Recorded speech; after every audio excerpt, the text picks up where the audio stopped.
చేయడం. నేను అడిగేలా ఒకటే, ఇష్యూ ఏంటో నాకు అర్థం కావట్లేదు.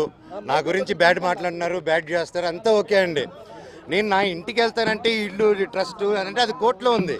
కోర్టు డిసైడ్ చేయను, ఆనరబుల్ కోర్టు డిసైడ్ చేస్తాడు, మనం ఫాలో అవుదాము. కాకపోతే నేను ఎస్ఐ గారిని, సిఐ గారిని అందరినీ రెస్పెక్ట్ చేస్తాను, అందరిని గౌరవిస్తాను. డిఎస్పీ గారితో కూడా మాట్లాడాను, మేము వెళ్ళిపోతాము. కాకపోతే ఎందువల్ల ఆపుతున్నారో అర్థం చేసుకున్నాను. ఇప్పుడు నేను తాత నాన్నమ్మ సమాధికి వెళ్దాం అనుకుంటున్నాను. అండ్ అదొకటే దండం పెట్టుకుని వెళ్ళిపోతే, పండగ పూట పెద్దల పండగ, అది దండం పెట్టుకుని వెళ్ళాలని. అండ్ అంటే ఇక్కడ ఏమైపోయిందంటే అండి, చాలా చిన్నపిల్లల బిహేవియర్ స్టార్ట్ అయిపోయింది.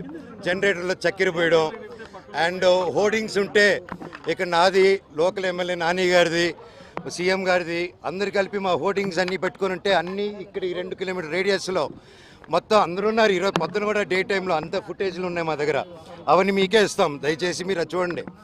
అంటే హోర్డింగ్లు కూడా తీసే ఎందుకు అంత లెవెల్?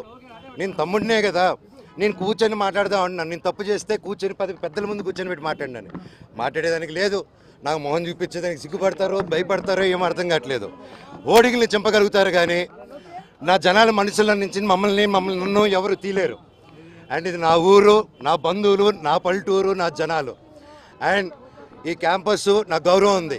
ఇది ఒక్కరి కాంట్రిబ్యూషన్ కాదు, ప్రతి ఒక్కరు కష్టపడాము, ప్రతి ఒక్కరు కాంట్రిబ్యూట్ చేసాం చిన్నప్పటి నుంచి. అండ్ ప్రతిదీ కోర్టులో మేము ప్రజెంట్ చేస్తాం, కోర్టు ద్వారా తెలుసుకోండి. అంతేగాని కోర్టులో ఉన్నప్పుడు ఇలా ఫోర్స్ చేయడం, మా జనాల్ని, మా ఫ్యాన్స్ని, మా ఫాలోవర్స్ని బెదిరియడం, మీరు ఇక్కడికి వస్తే లాఠీ చార్జ్ చేస్తారని బెదిరిస్తూ ఉన్నారు. మేము ఇక్కడికి వస్తున్నారు సార్, వస్తే లాఠీ చార్జ్ చేస్తాం. ఎందుకు లాఠీ చార్జ్ చేస్తారు సార్? నేను మా ఊరికి వెళ్ళినా, నా బంధువుల్ని కలిసిన, జల్లికెట్టుకు పోయినా, ఇక్కడికి వచ్చినా, నేను సార్ రావచ్చు అంటే రావద్దన్నారు.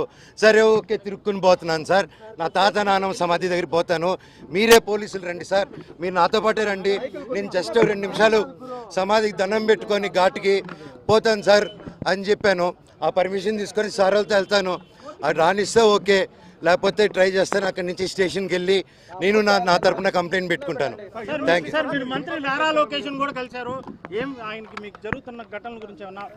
లేదండి, మేము ఏదో పర్సనల్గా కలుసుకున్నాం కానీ వేరే ఏం లేదండి. ఇది లాయర్ తరపున ఇన్ఫర్మేషన్ అదేం లేదు సార్. నేను అటు లేను సార్. నేను లాయర్ని పెట్టి ఇది చేద్దాం, వీడిని హోర్డింగ్ని చింపుదాం, వీడు పడుకొని ఇంట్లో పిల్లలు ఉండగా చక్కెర పోద్దాం, ఇవన్నీ నేను చేయను సార్. మీకు తెలుసు కదా, లోకల్లో కదా మీరంతా, ఈ లోకల్లో తెలుసు కదా నా గురించి. మీకు నా గురించి అడిగి చూడండి సార్, ఊళ్ళో సరదాగా కెమెరాలు ఎత్తుకొని వీడేంది, వీడి కథ ఏంది.